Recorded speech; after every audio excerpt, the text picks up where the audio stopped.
जय श्री ओम नमः सिद्धेभ्यः।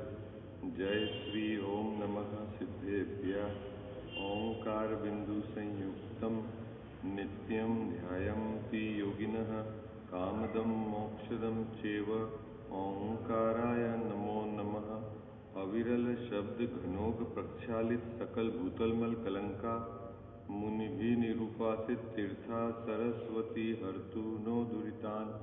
अज्ञान तिमिरा अंधानां ज्ञाना अंजन शलाकया चक्षुर्मिलितं येन तस्मै श्री गुरुवे नमः। श्री परम गुरुवे नमः। परंपराचार्य गुरुवे नमः। सकल कलुष विध्वंसकम श्रेयसां परिवर्धकम धर्म संबंधकम भव्य जीव मन प्रतिबोध कारकम पुण्य प्रकाशकम पाप प्रणाश निधि इदम शास्त्रम श्री मोक्षमार्ग प्रकाशक नाम ध्येय अस्य मूल ग्रंथ करता रहा श्री सर्वज्ञ देवा तद उत्तर ग्रंथ करता रहा श्री गणधर देवा प्रति गणधर देवा तेसां वचना सामाद्य आचार्य कल्प पंडित टोडरमल जी द्वारा विरहचित श्रोता रहा सावधान तया शृण्वन्तु। मंगलम भगवान वीरो मंगलम गौतमो गणी मंगलम कुंद कुंदाद्यो जैन धर्मोस्तु मंगलम सर्वमंगल मांगल्यम सर्वकल्याणकारकम प्रधानम सर्वधर्मानां जैनम जयतु शासनम जैनम जयतु शासनम जैनम। नमः श्री समयसाराय स्वानुभूत्या चकातते चित्स्वभावाय भावाय सर्वभावान्तरे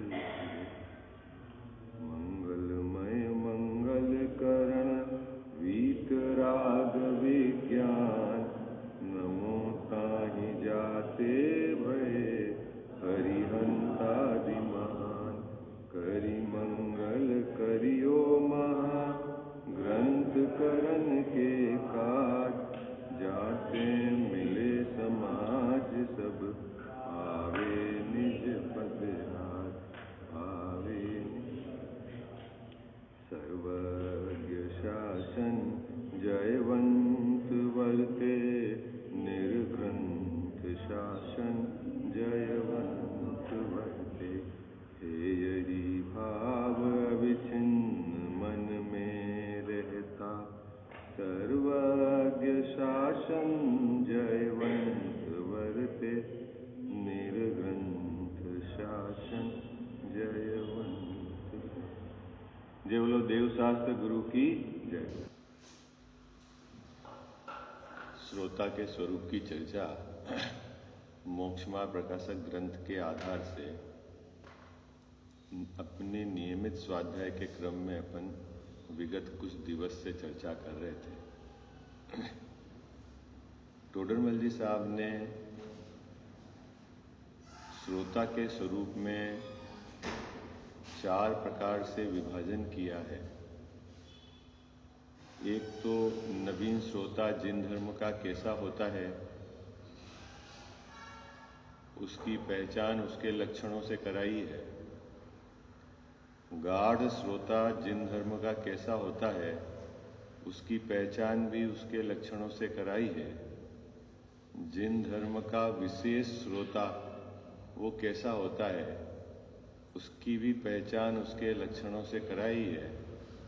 और जिन धर्म का श्रोता तो है और जिसे कुछ विशेष प्राप्त नहीं होता अने उसकी परिणति में मोक्ष मार्ग प्रकट नहीं होता वो तो ठीक ही है, लेकिन असली मोक्ष मार्ग की विधि भी नहीं समझ पाता। ऐसे भी 3 प्रकार के श्रोता हैं। ये यहाँ कही बात क्या क्यों समझ नहीं पाता उसके भी यहाँ तर्क दिए हैं कि क्यों नहीं समझ पाता। तो 3 प्रकार के ऐसे श्रोता की चर्चा कही है यहाँ पर। एक तो ज्ञान की मंदता से विशेष निर्णय नहीं कर पाता, एक पद्धति बुद्धि से कुल परंपरा से सहज योग से शास्त्र सुनता है लेकिन कुछ अवधारण ही नहीं करता, क्योंकि न तो वहाँ उसके अपने कोई प्रश्न है न उसके कोई वहाँ समस्या है। उसका जितना भी जोर है वह कुल पद्धति बुद्धि उसी में लगा हुआ है। तो उसके हाथ में भी विशेष कुछ नहीं पड़ता। यदि कसाई की मंदता रही उस दौरान तो पुण्य का बंध होगा, और कसाई की तीव्रता रही उस समय तो पाप का बंध होगा। किस समय? शास्त्र के श्रवण के काल में यदि उसे कसाई की तीव्रता रही तो पाप का बंध होगा, और कसाई की मंदता रही तो पुण्य का बंध होगा। लेकिन उसको भी कोई विशेष लाभ अर्जित नहीं होता। क्यों? कि वह आचार्य महाराज के द्वारा कही गई बात का अवधारण नहीं करता। क्या नहीं करता मुकेश जी भाई साहब? अवधारण नहीं करता। अवधारण क्यों नहीं करता? क्योंकि उसकी इस प्रकार के कोई प्रश्न समस्या ही नहीं है। वह तो शास्त्र सुनने कुल परंपरा से, पद्धति बुद्धि से या सहज योग हो गया हो, है ना, सहज योग हो गया हो तो बैठ जाता है सुनने के लिए, है ना। आधे घंटे बाद जुलूस होगा और वो जुलूस अटेंड करने के लिए आया है, तो बाबूजी शास्त्र सुनते सुनते क्या भावना आएगी उसकी, है कि जल्दी ये खत्म होए और जुलूस निकले, है। और भोजन हो तो, है, भोजन की व्यवस्था हो तो वो क्या करेगा, है, टाइम हो गया भाई, इतना लंबा क्या चल रहा है, जल्दी करो, अंदर अंदर ये धारा चलेगी, बोल नहीं पाए। और बेड तो इसलिए गया है कि बाहर क्या करे, घूमे तो, है। और कोई ऐसा भी जीव है कि बैठ जाता है और वहां सुनता है, हाँ ये बात तो अच्छी है, बात तो अच्छी है, तो कसाई की मंदता रहती है, लेकिन अच्छी बात है मेरे लिए क्या है वो उदाहरण नहीं करता, उसके भी कुछ हाथ में नहीं लगता। ठीक है, तो ये अपन ने बात दो तरीके से तो करी। अभी तीसरा पक्ष और है टोडरमल साहब का, उसकी चर्चा अपन आज करेंगे। उसके पहले इस पैराग्राफ को आप में से कोई पढ़े, जिन्होंने पहले पूर्व में नहीं पढ़ा है उनको सबको अवसर दे, तेज आवाज में पढ़े, ताकि आपको स्वयं को भी स्वाध्याय करने का अपनी प्रैक्टिस होनी चाहिए। ठीक है ना? चलो, पेज नंबर 18, पैराग्राफ नंबर 2। आप में से कौन नवीन पढ़ने वाला है? तेज आवाज में इसको पढ़े। शास्त्र सुनने से हमारा भला होगा, ऐसी बुद्धि से जो शास्त्र सुनते हैं परंतु ज्ञान की मंदता से विशेष समझ नहीं पाते, उनको पुण्य बंद होता है, विशेष कार्य सिद्ध नहीं होता है। तथा जो कुल प्रवृत्ति से अथवा पद्धति बुद्धि से अथवा सहज योग से बनने से शास्त्र सुनते हैं अथवा सुनते हो तो परंतु कुछ अवधारणा नहीं करते हैं, उनके परिणाम अनुसार कदाचित पुण्य बंद होता है, कदाचित पाप बंद होता है। जो मद मत्सर भाव से शास्त्र सुनते हैं अथवा तर्क करने का ही इनका अभिप्राय है, जो महानता के हेतु अथवा किसी लोभादि प्रयोजन के हेतु शास्त्र सुनते हैं, तथा जो शास्त्र तो सुनते हैं परंतु सुहाता नहीं, ऐसे श्रोताओं को केवल पाप बंद ही होता है। देखो, अभी तीसरे नंबर के श्रोता की चर्चा अभी अपन आज करेंगे। ऊपर के दो प्रकार के श्रोता की तो बात स्पष्ट हो गई आपको, भली बात ही। तीसरे नंबर की श्रोता की बात है, यहां टोडरमल साहब कहते हैं,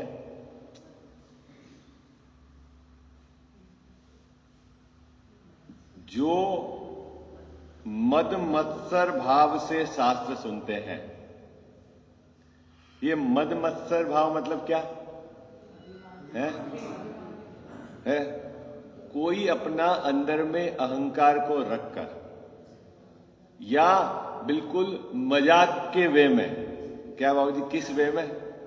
मजाक के वे में, ठीक है ना, या आचार्य भगवान की बात सुनते हैं और अपना पूरा विपरीत अभिप्राय जिंदा रखते हैं, सुहाती नहीं उनको वो बात। मैं आपको एक जगह की बात बताता हूं। किसी परिवार में वैराग्य का प्रसंग था। एक दिन शाम को मैं वहां स्वाध्याय के लिए गया। अनित्य भावना की चर्चा चल रही थी। एक हमारे साथी हैं, है ना, वो है ना सहज योग से उस समय बैठने को आए हैं, और उनको पता चला कि अभी ये है, तो वो भी बैठ गए। क्यों? बोले जाना तो था। बोले नहीं, अब आप कर रहे हैं स्वाध्याय तो सुने। और उस दौरान ये बात आई, क्या आई कि प्रत्येक जीव के अपने उदय के अनुसार व्यवस्था होती है। पिता, पुत्र, माता विकल्प तो बहुत करते हैं व्यवस्था करने की, लेकिन व्यवस्था जीव के उदय के अनुसार होती है। और उदय के रहते जो बाहर के संयोग रहेंगे और उदय के समाप्त होते ही संयोग बिखर जाएंगे, क्योंकि संयोग तो उदयाधीन है, अनित्य है। ये बात चली, ठीक है। आधा पौन घंटे का जो भी समय था बाबूजी, जितने समय तक हमने ये बात को घोटा, उन्होंने सुना। और उसके पश्चात 5-10 मिनट उन्होंने मुझसे एक बात रोक के पूछी, आप भले कुछ भी बात कहो। क्या? मैंने कहा साहब मैं अपनी मर्जी की बात नहीं। बोले बच्चों के लिए यदि हम व्यवस्था नहीं करें तो हम फेल हैं, हमारा जीना ही बेकार है। क्या? मैंने कहा हमने कब कहा कि व्यवस्था मत करो? हम तो ये कह रहे हैं कि आपके विकल्प से व्यवस्था नहीं होती है। भाई आप विकल्प खूब करो। नहीं नहीं, कैसे व्यवस्था नहीं होती? अगर हम नहीं करके जाएं, उनके लिए मकान नहीं बना के जाएं, उनके लिए दुकान नहीं बनाए, तो वो रखड़ते रहेंगे। क्या करेंगे वो? तो हमने कुछ तो किया ही है परिवार के लिए, है कुछ तो किया ही है बच्चों के लिए। बोले ये बात आपकी हमारे तो बिल्कुल नहीं जचती, जो आप कहते हो कि कुछ नहीं कर सकते। 24 घंटे हम काम कर रहे हैं, किसके लिए कर रहे हैं? किसके लिए काम कर रहे हैं बाबूजी? है बोला यार, हाँ जी ना जी, कुछ तो बोलो आप। मुकेश जी भाई साहब किसके लिए कर रहे हैं?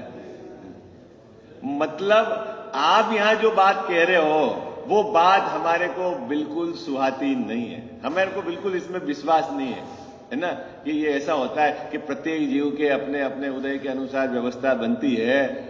ये बात हमारे बिल्कुल सुहाती नहीं। अब बोलो बाबूजी क्या करें?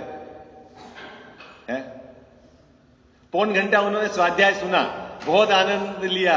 बाद में कहे भाई साहब आपकी शैली तो एक बार तो जोरदार है, कोई भी आपकी बात सुने तो आपके चक्कर में आ जाए। मैंने कहा मेरे चक्कर में नहीं आए भैया, मैं कोई चक्कर तो किसी को फंसा थोड़ी रहा हूं। ये तो आचार्य महाराज की बात चिट्ठी बांच रहा हूं मैं यहां पे, बाकी कुछ नहीं कर रहा हूं मैं। लेकिन बाबूजी अंत तक उन्होंने ये कहा कि भाई ये बात नहीं कि हम पत्नी के लिए कुछ नहीं करें, बच्चों के लिए नहीं करें, तो जगत में क्या होगा, समाज में क्या होगा, भूखे मर जाएंगे, उनकी क्या व्यवस्था होगी। अरे मैंने कहा ये सब आपका विकल्प है। मान लो आप अभी चले जाओ तो वो रहेंगे कि नहीं रहेंगे उनकी, तो बोले वो बात की बात जाने दो, जब चले जाए। अभी क्या, अभी नहीं करें क्या? बड़ी समस्या हो गई। तो उनको पौन घंटे के स्वाध्याय में क्या समझ में आया ये बताओ आप तो मुझे। यही बात टोडरमल साहब यहां कहते हैं। टोडरमल साहब ने देखो है ना, समाज को भी बहुत बारीकी से पढ़ा है बाबूजी। जगत के टोडरमल साहब की एक विशेषता है, देखो क्षयोपम तो उनका आपको पता लग ही गया होगा कि किस कैटेगरी का क्षयोपम था उनका, ठीक है। कितना उनको एकदम परफेक्ट आगम का अभ्यास था, अपेक्षाओं का, जगत के बारे में कितनी बारीकी से वो जानते थे। और स्वयं विद्वान थे तो विद्वानों में क्या चक्कर है वो भी, एक ऐसे विद्वान है कि जिनको सब चीज बराबर पता थी कि क्या कहां का गड़बड़ी हो रही, और उन्होंने उस सब बात को यहां पर इंगित किया है। काई के लिए शास्त्र सुनते हैं तो यहां कहते हैं कि मद मत्सर भाव से सुनता है, अहंकार को रखकर सुनता है, मजाक को रखकर सुनता है। यो ऐसे ही लगता है हंसी मजाक में ठीक है होगा है। आचार्य महाराज ने कहा पाप का उदय आएगा तो आएगा है, नहीं तो उसको किस में सुनता है? मजाक में रखकर सुनता है ना। उस बात की कोई कीमत नहीं रखता। कीमत क्यों नहीं रखता? क्योंकि वो आपको पता है न तो उसे पीछे आत्मकल्याण की भावना है मुकेश भाई साहब, नहीं वो संसार समुद्र से पार होने की भावना भाता है, नहीं वह जन्म मरण के दुख से भयभीत है, कुछ नहीं अंदर उसके। तो वो कैसे आ गया शास्त्र सुनने? फिर यहां शास्त्र सुनने कैसे आ गया? तो यहां कहते हैं ना कि महंता के लिए आ गया, लोग कहेंगे ये भी धर्मात्मा है? नहीं, यहां समाज में भी अपना परिचय हो जाएगा। मनुष्य एक सामाजिक प्राणी है ना, ऐसा नहीं सिखाते हैं। तो कहां, तो वही मंदिर आ गए। और यहां परिपाटी स्वाध्याय सुनने की है तो यहां स्वाध्याय सुनने के लिए बैठ जाता है। ये सब बातें यहां पर ली है। वो क्या अर्जित करता है, ये बात भी टोडरमल साहब ने ली है। देखो क्या कहते हैं, जो मद मत्सर भाव से शास्त्र सुनते हैं अथवा तर्क करने का ही जिनका अभिप्राय है, कनक भैया अभिप्राय क्या है? तर्क करने का। तर्क करने की मनाही नहीं है मुकेश जी भाई साहब, लेकिन तर्क करने के पीछे सत्य समझने का अभिप्राय पूर्वक तर्क किया जाए तो कोई दिक्कत नहीं है। सिर्फ तर्क ही करने का अभिप्राय है, उसको सत्य तो समझना नहीं है। क्या ऐसे जीव भी हैं बाबूजी? क्या क्योंकि सत्य तो समझना नहीं है, सिर्फ तर्क करते हैं। अरे तर्क कहो या कुतर्क कहो, वो बात अपनी बात को मनवाना चाहते हैं। आचार्य महाराज क्या कह रहे हैं, कैसे सुखी होने की यहां विधि बताई जा रही है, मेरे को वो विधि सीखनी है। इस प्रकार की चित्त में पवित्रता तो है ही नहीं। मात्र क्या करते हैं, वो तर्क करते हैं और वही अभिप्राय है। फिर तीसरे नंबर की बात, जो महंतता के हेतु है, जगत में हमारे को धर्मात्मा मानेंगे, हमको विद्वान मानेंगे, हमको पंडित मानेंगे, है ना, अपन पढ़ेंगे 4 बात सुना देंगे तो हाँ हम भी कुछ हैं। और आजकल तो ये चल गई बाबूजी कि क्या क्या सब क्षेत्र में आना चाहिए, थोड़ा थोड़ा, थोड़ा ये, तो थोड़ा इस क्षेत्र का भी हमको सीख लेना, तो 4 बातें इसकी भी याद हो जाएगी। ठीक है ना, ऐसा चल रहा है ना आजकल तो, है तो उसके लिए शास्त्र सुनने आ जाते हैं।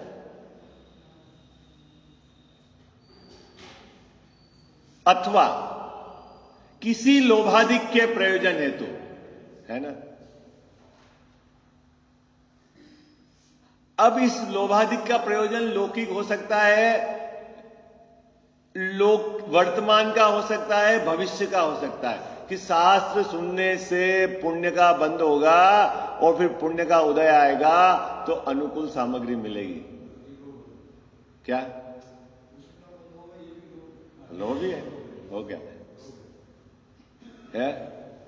पुण्य भावना क्या है उसकी कि शास्त्र के सुनूंगा और पुण्य का बंद होगा और फिर पुण्य का उदय आएगा तो भोग मिलेंगे, है एक। हाँ, फिर भी जोर पुण्य का है ना। अभी मैं एक सुंदर कोटेशन आपको अभी बताऊंगा, और यदि आप चाहो तो लिख लो सब लोग, है ना। बड़े पंडित जी का स्लोगन है, पवित्र साध्य की प्राप्ति के लिए साधन भी पवित्र होना चाहिए। क्या है स्लोगन, याद रखना क्या है? फिर से आपने सबने पढ़ा होगा ना, लिखना चाहो तो लिख लो, और फिर अभी मैं इसका विस्तार करूंगा। क्या स्लोगन क्या है बाबूजी? स्लोगन क्या है? पवित्र साध्य की प्राप्ति के लिए साधन भी पवित्र चाहिए। पवित्र साध्य है, हमारी परिणति में धर्म प्रकट होने का पवित्र साध्य हम चाह रहे हैं, तो कुल परंपरा रखकर धर्म प्रकट नहीं होगा, पद्धति बुद्धि रखकर धर्म प्रकट नहीं होगा, मायाचारी रखकर धर्म प्रकट नहीं होगा, महंतता रखकर धर्म प्रकट नहीं होगा, क्योंकि साधन भी पवित्र चाहिए।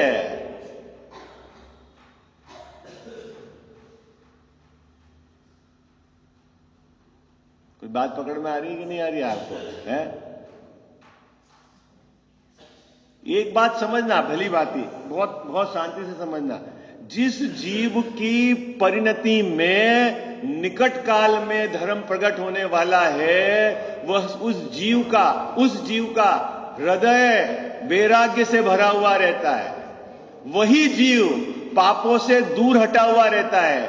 वही जीव धर्मात्मा जीवों के प्रति अत्यंत प्रीति का भाव रखता है। वही जीव देवशास्त्र गुरु के प्रति अत्यंत बहुमान विवेक पूर्वक उनके सामने खड़ा रहता है। वही जीव जिनवाणी माता की जो बात है अत्यंत प्रीति पूर्वक सुनता है। वही जीव उसमें आत्म कल्याण की भावना पूर्वक जो बात कही गई है उसका बारंबार विचार करता है। वही जीव सत्य का निर्णय करके, है ना, एक साथ सब चीज साथ में चलती है। ऐसा नहीं है कि एक तरफ खींचा हुआ हो और काम हो जाए। हर चीज पवित्र चाहिए पवित्र साधन के लिए।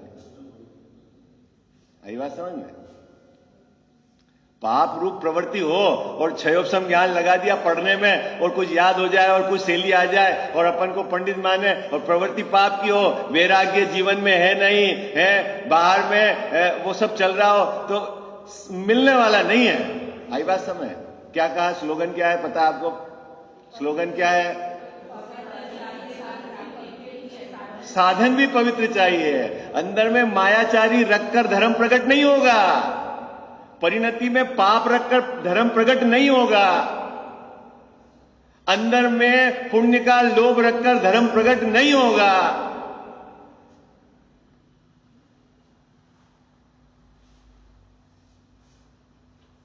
एक प्रश्न था ना, क्या पहले दिन अपन ने चर्चा करी कि आज हम धर्म बुद्धि से शास्त्र सुनते हैं तो पुण्य का बंद होगा और अगले भाव में फिर हमारे को क्षयोपशम मिल जाएगा तो हमको निर्णय हो जाएगा। ऐसा ही है ना?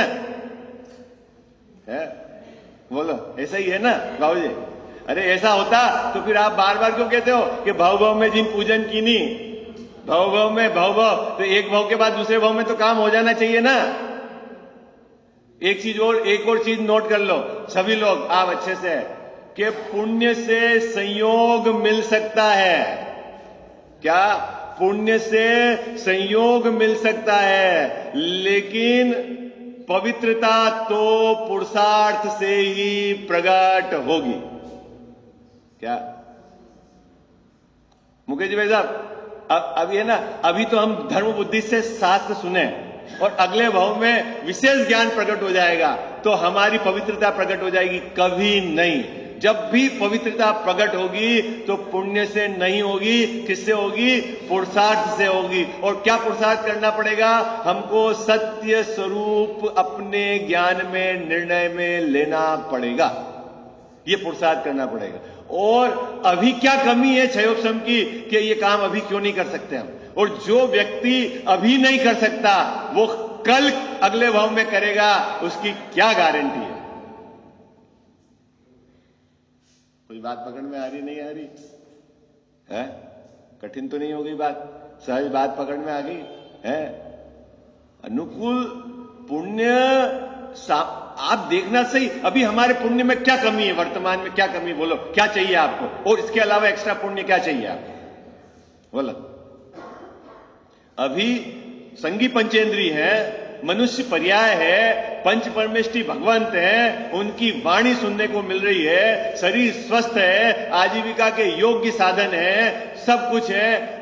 अब भी यदि हम पुरुषार्थ पूर्वक सत्य स्वरूप का निर्णय नहीं करते हैं तो इसके अलावा एक्स्ट्रा क्या पुण्य का उदय चाहिए आपको? ये बताओ आप। और क्या गारंटी है कि उस पुण्य के उदय में आप वहां काम कर लोगे जो यहां नहीं कर सक रहे हो? क्या? तो मुकेश भाई साहब, अपने को पुण्य के चक्कर में नहीं पड़कर अपने को क्या करना है? पुरुषार्थ करना है। क्या पुरुषार्थ करना है? कि वर्तमान ज्ञान में हमें ज्ञान स्वभावी आत्मा का निर्णय करना है। कैसे निर्णय करना है? कि जैसा आचार्य भगवान ने बताया है, अत्यंत पवित्रता के साथ, अत्यंत सरलता के साथ, आत्म कल्याण की भावना से लबालब, यह भाव मुझे तो अनंत भाव के अभाव के लिए ही मिला है, ऐसी भावना से मेरा एकमात्र लक्ष्य यही है। इस जीवन में यदि कुछ करने योग्य कार्य है तो मात्र यही है। ऐसे पवित्र साधन अंदर में रखना पड़ेगा बाबूजी। अपन पवित्र साधन क्या समझते हैं? हमारे पास तो मोक्ष मार्ग प्रकाशक है, हमारे पास तो समय सार है। अरे ये तो बहिरंग है, अंतरंग की बात करो आप।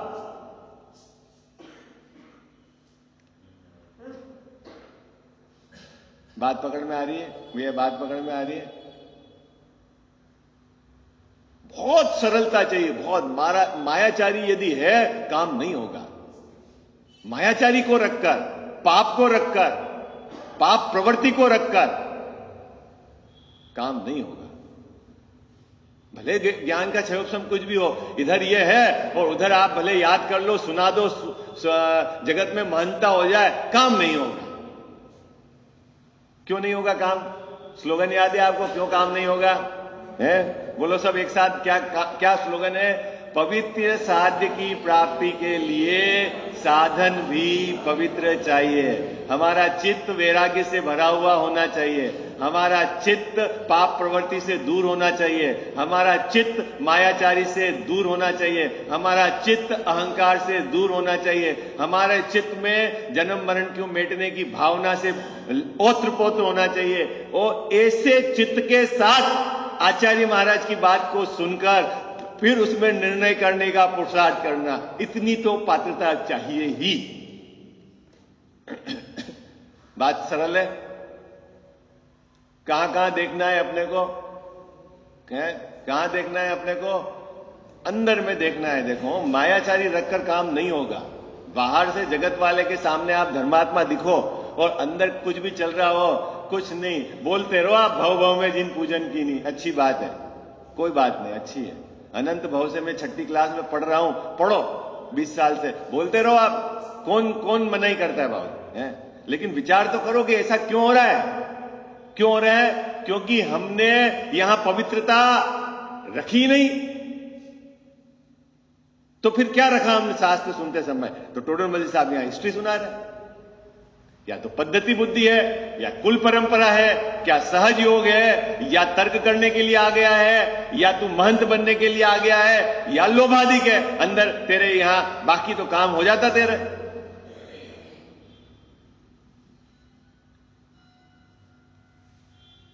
इनडायरेक्ट डाटा ही है ना बाबूजी? नहीं, टोडरमल साहब ने इनडायरेक्ट डाटा ही है इस पैराग्राफ में, डांट लगाई नहीं। क्योंकि क्या चक्कर है? इतना सरल काम होता है सरलता से, वो क्यों नहीं हो रहा है? चलो, बहुत विचार करना है, थोड़ा कहा विचार करना है। तथा जो मद मत्सर भाव से शास्त्र सुनते हैं अथवा तर्क करने का ही जिनका अभिप्राय है, तथा जो महंतता के हेतु अथवा किसी लोभाधिक प्रयोजन के हेतु से शास्त्र सुनते हैं, तथा जो शास्त्र तो सुनते हैं परंतु सुहाता नहीं है, अच्छा नहीं लगता है। ये जो यहां बात कह रहे हैं ये कुछ मेरे जस्ती नहीं है। पुण्य से सामग्री मिलती है, अरे बिना मेहनत कैसे मिलती है? जस्ती नहीं है मेरे को ये बात है। पाप के उदय में बाहर में विपरीतता खड़ी हो जाती। अरे नालायक, बिना सोच समझ के काम करेगा तो विपरीतता ही खड़ी होगी। ये मेरे को ये जो बात कही वो जस्ती नहीं है, सुहाती नहीं है। किसको नहीं सुहाती है? किसको नहीं सुहाती? मुकेश जी भैया, जो सुनता ही नहीं है उसकी तो बात जाने दो, वो तो यहां अभी है ही नहीं। ये तो जो यहां आकर सुनता है लेकिन अपने विपरीत अभिप्राय को बिल्कुल जिंदा रखता है, पुष्ट रखता है। सुनता तो यह है और अभिप्राय अपना पुष्ट रखता है, उसको क्या मिलता है? तो उसको यहां टोडरमल साहब कहते हैं केवल, क्या मिलता है? केवल। केवल यानी मात्र। काय का बंद करता है? वो पाप का बंद करता है। किस क्षेत्र में आकर बंद करता है?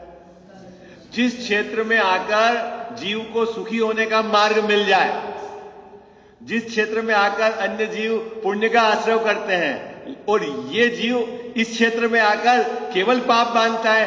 क्यों? क्योंकि इसको तर्क करने का अभिप्राय है, इसको अहंकार पुष्ट करने का अभिप्राय है, इसको मद मत्सर भाव है ना? ये लोभ के कारण आया है। जगत का लोभ भी हो जाता है ना। बड़े बड़े सेठिया लोग यहां सुनते हैं प्रवचन, अपन भी आएंगे तो रिलेशन हो जाएंगे तो कुछ अपने लेन देन में काम हो जाएगा। ये अभी वर्तमान का प्रयोजन नहीं बाबूजी, सज जाता है ना खूब लोगों का प्रयोजन। ऐसा भी होता है खूब जने कि भाई आपसे रिलेशन है और आपने कोई विधान और यहां रखा और आपने उनको आमंत्रित किया, तो अब वो कहीं के लिए आते हैं यहां सुनने के लिए? अरे बोलो ना भाई, बाबूजी आपने यहां विधान रखा और आपने अपने मित्रों को आमंत्रित किया है, भाई आपको आना है, और वो आते हैं और सुनते हैं, काहे के लिए? वो व्यवहार निभाने के लिए सुनते हैं। उनको यहां क्या लेना देना है, उनको उस संबंध में वो विचार नहीं चलता। तो क्या मिलता है उनको? वो व्यवहार निभा रहे हैं, वो मिलता है उनको। अरे भाई देखो, प्रकृति की व्यवस्था बिल्कुल सही है, ऐसा नहीं है। यहां जैसे 100 जीव है ना, 100 ही जीव अपने अपने परिणामों से आश्रय करते हैं। ऐसा नहीं है कि सबको एक जैसा आश्रय हो रहा है। और यहां बैठे 100 जीव में वही जीव जो सही तरीके से पुरुषार्थ करके मार्ग ढूंढेगा, उसको तो मार्ग मिल जाएगा, और बाकी नहीं ढूंढेंगे तो मार्ग नहीं मिलेगा। वो उसके स्वयं का पुरुषार्थ काम आएगा। ये भी बात समझना आप। भले सभा में एक जैसी बात कही जा रही है, लेकिन मिलेगा सबको अपने अपने अनुसार, है ना। तो क्या करना है आपने को बाबूजी? अब इस पूरे पैराग्राफ का सार क्या है? बिल्कुल, हाँ, ये तो बिल्कुल सनातन मतलब व्यवस्था है, प्रकृति की है, ठीक है ना। कुछ नहीं चलेगा, कुछ नहीं। देखो कितनी सत्य बात है, अपने को सुनते ही एकदम समझ में आ जाती है, लेकिन पता नहीं क्या अनादि का ऐसा पीछे का मोह चलता है कि वापस वो गाड़ी अपनी कितना जबरदस्त है। तो उस मोह को मिटाने के लिए किस प्रकार का ज्ञानाभ्यास चाहिए, अपने किस प्रकार का विचार चाहिए? देखो है बात अभी देखो सबके गले नहीं उतरती है। आप सबके स्वीकार है कि पाप रखकर धर्म प्रकट नहीं होगा।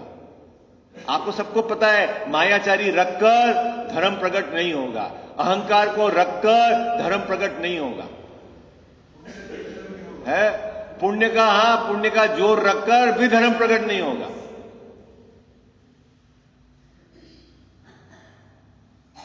कितनी सरलता चाहिए चित्त में, कितनी पवित्रता चाहिए धर्म को प्रकट करने के लिए।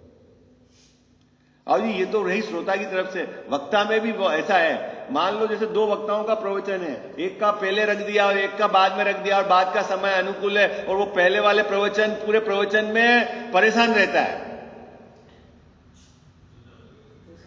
क्या पूरे प्रवचन में परेशान रहता है? क्या अर्जित करता है? वो सब अपना अपना लगा लेना, वो वहां उससे कोई लेना देना नहीं है, आपके परिणामों से बंद होता है। आई बात समझे? आपने कोई आयोजन रखा और पत्रिका में नाम ऊंचा नीचा लिख दिया तो पूरे आयोजन में परेशान रहता है। आयोजन कहीं के लिए करे गए थे? आयोजन कहीं के लिए था? क्यों? क्योंकि चित्त में धर्म कब प्रकट होगा मुकेश जी भाई साहब? यहां तो सीधी बात है कि सरलता के बिना धर्म प्रकट नहीं होगा। खत्म कहानी। हाँ, अंदर में कसाय को रखकर, अंदर में मायाचारी को रखकर, अंदर में पाप को रखकर नहीं होगा, नहीं होगा, सीधी बात है। क्यों? कि पवित्र साध्य के लिए साधन भी पवित्र चाहिए। बात याद हो गया आपको अच्छे से? भूलोगे तो नहीं आप सब? कब नहीं भूलोगे? आज नहीं, ये सदैव ध्यान रखने वाली बात है। हाँ, सदैव। चले, अभी 5 मिनट है अपने। देखो अब पढ़ते हैं अपन पैराग्राफ। तथा जो मद मत्सर भाव से शास्त्र सुनते हैं अथवा तर्क करने का ही जिनका अभिप्राय है, तथा जो महंतता के हेतु अथवा किसी लोभाधिक प्रयोजन के हेतु से शास्त्र सुनते हैं, तथा कितनी जगह तथा तथा लगाया है ना टोटल मेरे सामने? तथा मतलब ऐसे ऑब्जेक्ट बहुत सारे हैं, कुछ यहां लगाए, कुछ आप गिन लेना, ठीक है ना। तथा जो शास्त्र तो सुनते हैं परंतु सुहाता नहीं है, अंदर में अच्छा नहीं लगता, प्रसन्नता नहीं होती। मुझे भी ऐसा कुछ करना है, ऐसा उसके भाव नहीं आता, ऐसा लगता है ये सब उल्टी बातें सिखा रहे हैं। नहीं, सब उल्टी बातें सिखा रहे हैं। एक द्रव्य दूसरे द्रव्य को कोई कुछ नहीं कर सकता। हमारा जीवन चला गया है दूसरों के काम करने में, नहीं, घर का काम करने में, बच्चों का काम करने में, मंदिर का काम करने में, शरीर का काम करने में चला गया कि नहीं? बोलो जीवन अपना। तो एक द्रव्य दूसरे द्रव्य का कर सकता है कि नहीं कर सकता है? तो ये क्या सिखा रहे हैं यहाँ पे? तो इसको सुहाता ही नहीं, कुछ बात समझ नहीं आती, इसके गड़बड़ हो जाती है सब इसके। तो कहते परंतु सुहाता नहीं, ऐसे श्रोताओं को केवल पाप बंद ही होता है। बाबू जी क्या कहा? केवल पाप बंद होता है। आप ये मत समझ लेना कि यहां आ गया तो पुण्य बंद हो जाएगा, क्योंकि अंदर में तो परेशान है स्वाध्याय सुनते हुए। तो वो क्या मिलेगा? परेशान जीव को पुण्य भी नहीं मिलेगा भाई, क्या मिलेगा? पाप मिलेगा। खूब लोगों को परेशानी है। सुबह सुबह हमारे उधर बाबूजी क्या रहता है, आप यहां तो बहुत अच्छी व्यवस्था है, अब वहां मंदिर में प्रक्षाल वाले समाज छोटा हो गया, 10 घर 20 घर, और मंदिर में प्रक्षाल करना है तो क्या करना पड़ता है कि वारी बांधते, वारी नहीं समझते आप? टर्न, सोमवार मंगलवार को ये आएगा, बुधवार गुरुवार को ये आएगा, तो है। अब वो जिसके सोमवार आता है वो रविवार से ही परेशान है, टर्न है वो परेशान है। अभी धोती दुपट्टे शाम को सुखाओ, सुबह जाना है, अभी ये है, अरे अब ये चक्कर। अब मुकेश भाई साहब क्या मिलेगा उसको मंदिर में? हा?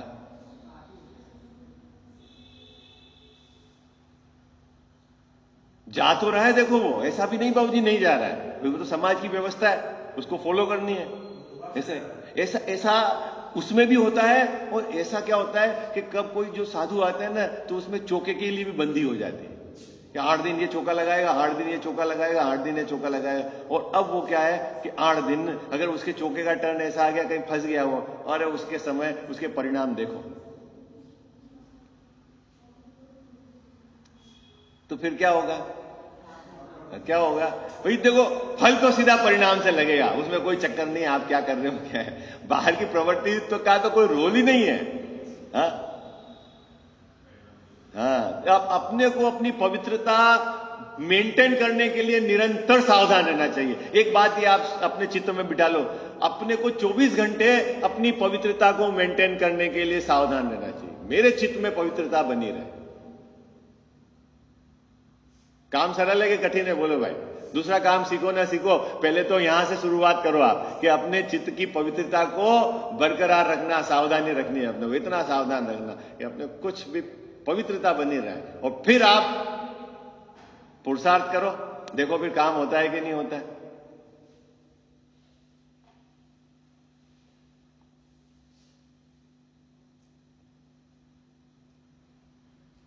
चले आगे। वैसे तो मेरे पास बहुत सारे उदाहरण हैं, मैं ऊपर से नीचे तक घटा सकता हूं, लेकिन अभी नहीं घटाते हैं। बस 1-2 उदाहरण दिए, आप बहुत समझ लेना। सब जगह का ऐसा ही होता है, ऐसा बहुत सारे काम अलॉट हो जाते हैं। मैं ही अकेलता रखड़ता करता रहूंगा, मैं ये शिविर का है, मंदिर का मेरे जिम में काम है क्या? वो परेशान हो रहा है और कर भी रहा है, फिर क्या होगा?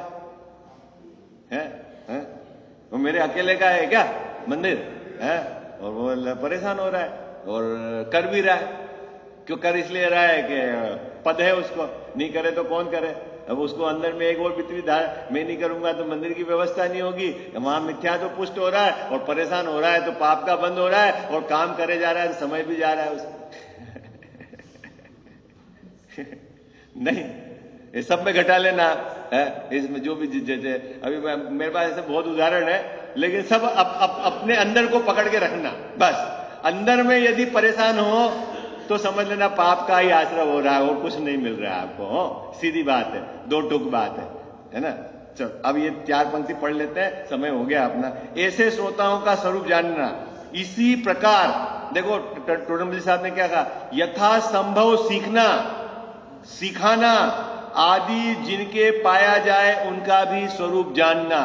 कैसे वक्ता, कैसे श्रोता, सब आपको यदि सिखाना पड़े, सीखना पड़े तो क्या पात्रता रखकर सीखनी। और आगे क्या कहा, इस प्रकार शास्त्र का तथा वक्ता श्रोता का स्वरूप कहा, सो उचित शास्त्र को उचित वक्ता होकर वांचना और उचित श्रोता होकर सुनना योग्य है। अब अपन इसकी चर्चा करेंगे कि वक्ता होने के लिए भी क्या चाहिए और श्रोता होने के लिए भी क्या चाहिए।